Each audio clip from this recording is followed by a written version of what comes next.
ล้ายๆคือฝนสิตกพี่น้องตอนนี้ข้าพเจ้าอยู่ที่ต่อหน้าวัดมีใส่เนาะเดี๋ยวจะพายางเลาะเบิ่งเขตนี้แล้วก็จะพายางเลาะไปเขตแคมป์คลองช่วงตอนแรงแบบนี้มีตลาดเนาะอยู่แคมป์น้ำคลองนั่นเองพี่น้องยางเลาะไปเบิ่งนำกันเขตนี้กำลังปรับปรุงถนนพี่น้องปรับข้างใหญ่เลย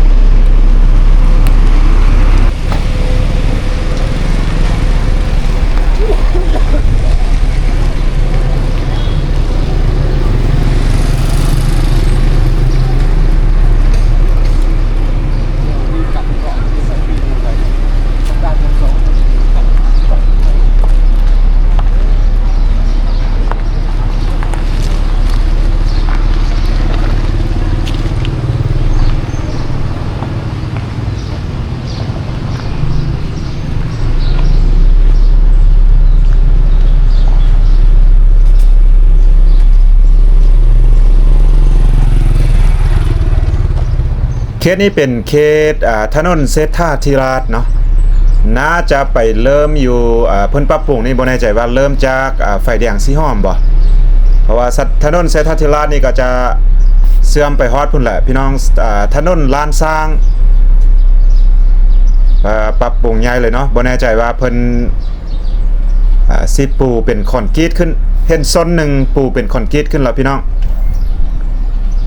แต่ว่าถนนก็ยังดีอยู่เดี๋ยวใจจะพายางลองไปเส้นทางนี้จนไปฮอดแคมป์คลองไปฮอดแคมป์คลองแล้วก็จะพาเลาะเบิงเขตแคมป์คลองช่วงตอนแรงแบบนี้ว่าสิเป็นจังได๋ทุกแรงก็จะมีตลาดพี่น้องแล้วก็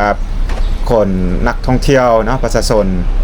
ชาวนครหลวงอีจันทน์แล้วก็บวกกับนักท่องเที่ยวนี่ไปหลายเลยเนาะ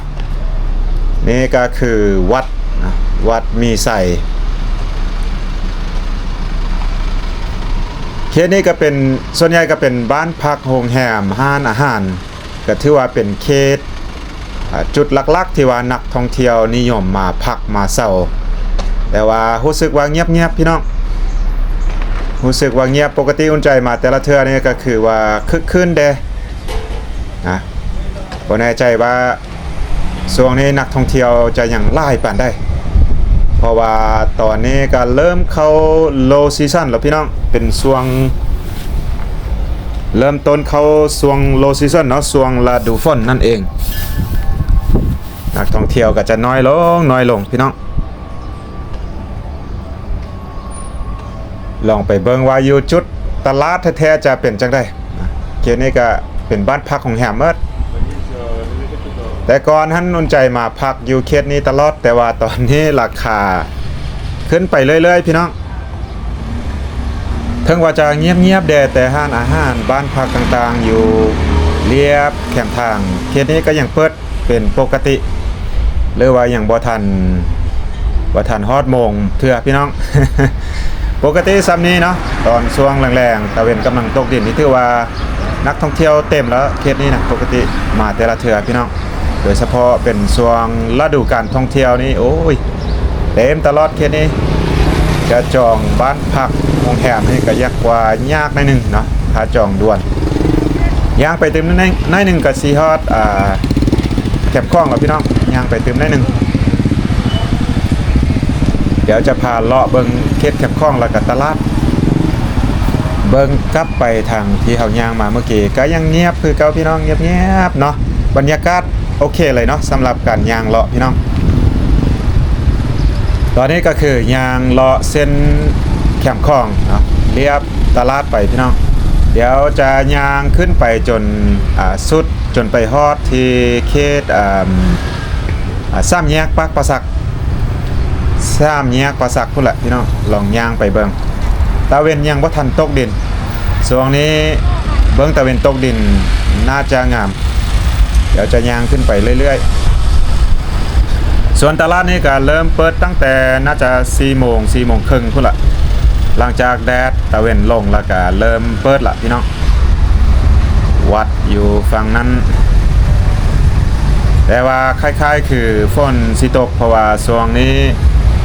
เริ่มเข้าฤดูฝนแต่ว่าฝนเริ่มมาหลาย แล้วเบิ่งท้องฟ้ามื้อนี้ก็คือว่ามืดๆได้หนึงตามพยากรณ์อากาศแต่ว่าจะมีฝนได้หนึงฉะนั้นร้านค้าแต่ละร้านก็จะปกแบบนี้เลยเอาผ้ายางมาคลุมเลยพี่น้องกันฝนแต่ก็รู้สึกว่าเงียบพี่น้องเงียบตลาดนี่ก็เงียบเลยอากาศนี่ร้อนอบอ้าวบ่แน่ใจว่าคำมาหน่อยนึงเราจะมีคนเข้ามาไล่บ่แคมป์คลองเขตนี้ก็เริ่มมีตึกมีห้างเกิดขึ้นเรื่อยๆพี่น้องอันนี้ก็น่าจะเป็นบ่แน่ใจน่าจะเป็นโรงแรมเป็นบ้านพักนี่แหละตั้งขึ้นมาเรื่อยๆเนาะเขตแคมป์คลองที่ว่าตึกใหม่ๆที่เกิดขึ้นอยู่เขตแคมป์คลองนี่ก็มีไล่อยู่พี่น้องโดยเฉพาะอยู่ทางหน้าพูน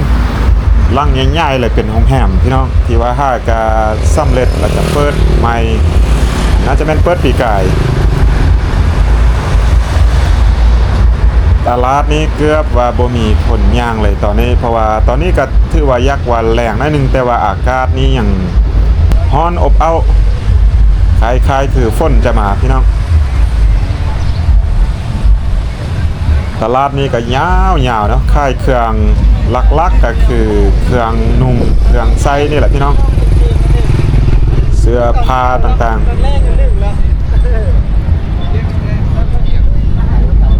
ตอนนี้เรามาฮอดเขตนี้นะถือว่าสุดตลาด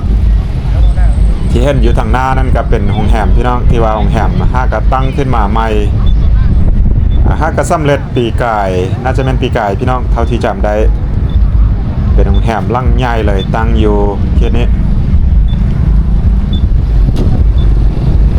บรรยากาศดีพี่น้องบรรยากาศตอนแรงๆแบบนี้ถือว่าสุดยอดเลย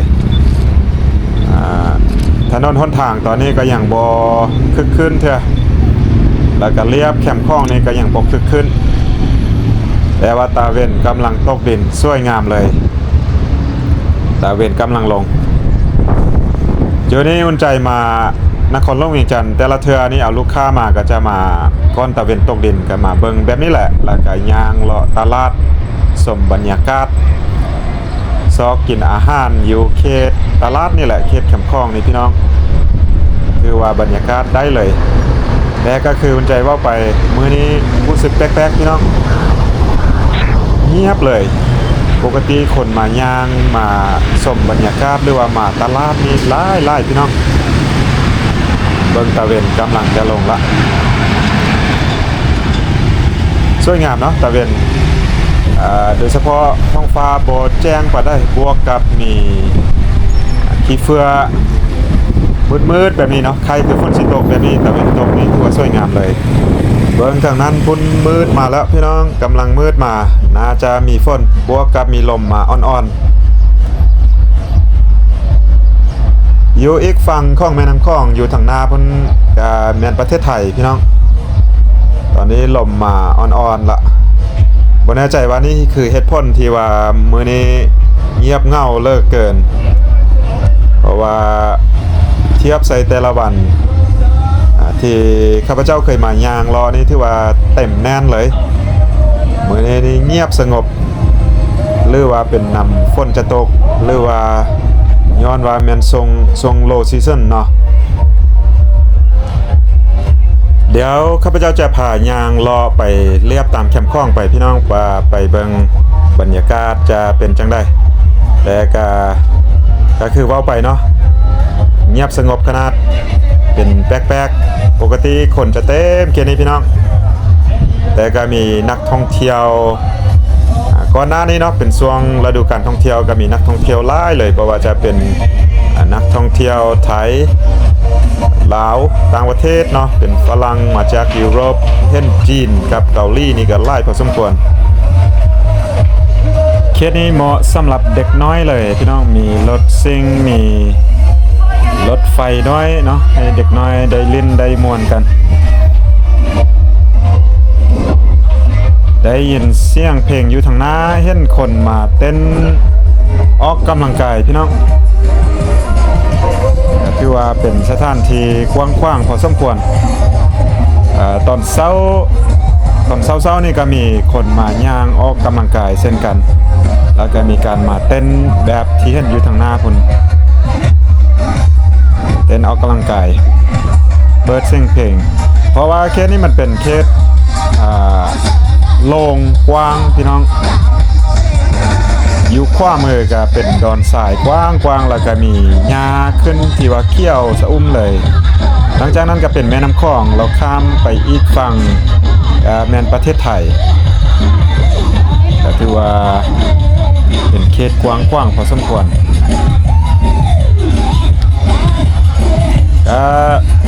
ถือว่าคนน้อยสุดเลยมื้อนี้พี่น้องตอนนี้ก็ค่ำแล้วแต่ว่าคนก็สิประมาณนี้แหละบางส่งนี่นะน่าจะบ่เพิ่มขึ้นไล่เท่าไหร่ก็สิประมาณนี้ก็สิประมาณแบบว่าเป็นช่วงโลซีซั่นคือว่าหั่นแหละพี่น้องเอ้ยว่าแล้วอุ่นใจมาไล่เถื่อพี่น้องมาส่วนใหญ่ก็เป็นช่วงฤดูการท่องเที่ยวจะคึกคืนพิลึกเขตนี้คนเต็มเนาะแต่ว่ามารอบนี้แปลกๆเงียบเงาแต่น้อยนึงเพราะว่าตลาดนี้ใหญ่เลยพี่น้องตลาดปักนี้ใหญ่ยาวอีกแล้วก็มีอยู่ลุ่มนี่ก็มีห้านอาหารเป็นห้านอาหารห้านกินดื่มเลียบแคมน้ำนี่ไปเดี๋ยวสิพายางรอไปเบิ่งว่าเคสห้านอาหารมีคนบ่หรือว่าคนกำลังกินข้าวอยู่พี่น้องเพราะว่าคันทางเงียบป่านนี้ก็อาจจะบ่ได้ค่ายดีปานได้เนาะค่ายเครื่องค่ายของก็ได้เบิ่งเคสลมนี่ก็เช่นกันมีโซนเด็กน้อยเล่นแล้วก็มีของกินต่างๆว้าวท้องฟ้าสวยงามเลยจุดนี้เหมาะสำหรับเด็กน้อยบ่าวๆสาวๆพี่น้องมาม่วนมามันกันเนาะขี่รถซิ่ง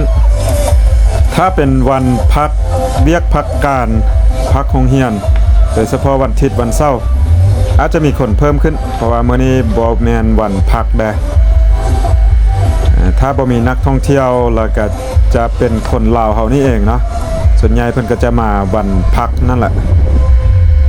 รูปนี้ก็เป็นจุดเด็กน้อยเล่นเดี๋ยวจะพายางไปเติมได้นึงพายางไปเขตโซนค่ายอาหารโซนห้านอาหาร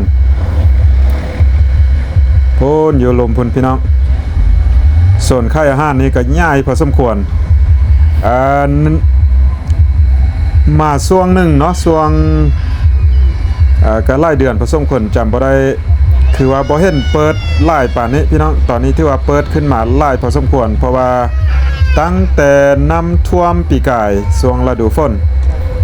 เขตนี้น้ำท่วมช่วงฤดูฝนมิดหลังคาของโซนอาหารยุโรปนี่เลย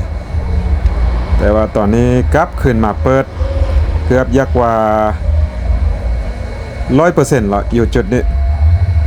เปิดทุกห้านแล้วนี่แต่ก็ยังบ่มีคนเข้านะพี่น้องบ่เห็นลูกค้าพี่น้องมีแต่ห้านก็ถือว่าเงียบเหงาอยู่เนาะเพราะว่าปกติถ้าหากว่าเป็นช่วงไฮซีซั่นหรือว่าเท่าที่อุ่นใจเคยมาทุกเทื่อนี้ตอนนี้นี่กระทึกนึกหนองแล้วพี่น้องลูกค้าคนที่ว่ามาช้อปปิ้งมาโลตลาดเรือมากินข้าวแรงเนาะอยู่เขตนี้ที่ว่าเต็มแล้วพี่น้องแต่มื้อนี้ก็คือแค่นี้ประมาณนี้แหละพี่น้องเอ้ยเดี๋ยวจะย่างไปเติมหน่อยนึงเนาะทางหน้านี้แต่ตามการสังเกตตอนนี้ผู้คนที่เห็นอยู่เขตนี้ก็คือนักท่องเที่ยวชาวจีนนะเธอพี่น้องเบิ่งท้องฟ้าทางนั้นเนาะเป็นสีชมพูงามเลยแล้วโซนอาหารเขตนี้ก็ยังบ่ทันเปิดพี่น้องตั้งแต่พุ่นละเนาะน้ำท่วมปีกายพุ่นก็ยังบ่ได้เปิดขึ้นแล้วก็จะมีห้านกินดื่มเรียบไปนี่เติมโอเคพี่น้องก็สิประมาณนี้เนาะสำหรับคลิปนี้มันใจกะทีข้อจบไว้เพียงซะเมก็เช่นเก่าพี่น้องขอบใจทุกท่านทุก FC ที่เข้ามาติดตามรับชมเจอกันคลิปต่อไปสำหรับคลิปนี้สบายดี